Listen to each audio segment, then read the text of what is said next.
You know, when you're working with someone that you're very close with and you can bounce ideas back and forth of, it's like you can sit and have dinner, and sometimes those conversations are better than conversations you would have with like a spouse or a girlfriend. My name is Elias Talbot, and I was born on January 8th. Most of my childhood was built around the ocean.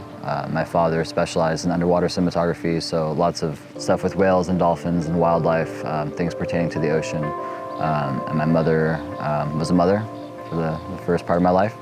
I was brought up in a great family, very caring family, and my father was around a lot. Even though he was working a lot, he was always very involved in my life.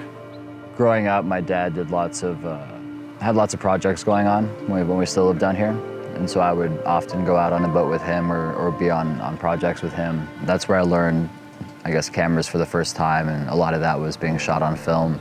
I was very immersed in it at a young age, and so as I got older, I was always around cameras. I'd see how he'd load cameras or change lenses and things like that. And it was always hard for me to make the correlation of like, okay, so how do you get paid for this? Like, how has this become a living? And started my career as a cinematographer. Been shooting lots of commercials, music videos, worked on a few features. You know, a lot of people in my family that weren't in the industry or friends of mine that weren't in the industry, they would always say, well, what about retirement? Do you have a retirement fund set up? Or how are you gonna, live when you're older? So the plan isn't to retire, the plan is to do this forever. And I still feel that way. And my father, he's not an old man, but I mean, he's gonna do what he does till he's dead, and I feel the same. I started working when I was younger, and even when I was working with my father, I always like to be able to provide for myself and take care of myself. It's not about the money necessarily, but the fact that you can just do something that you love doing every day and not have to worry about paying rent or food or things like that.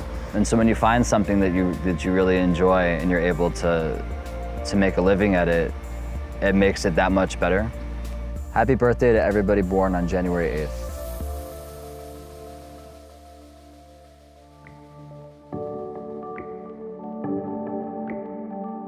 Thank you for watching. We're uploading an episode every single day featuring a different person. Please like, share, and subscribe. We really appreciate your support.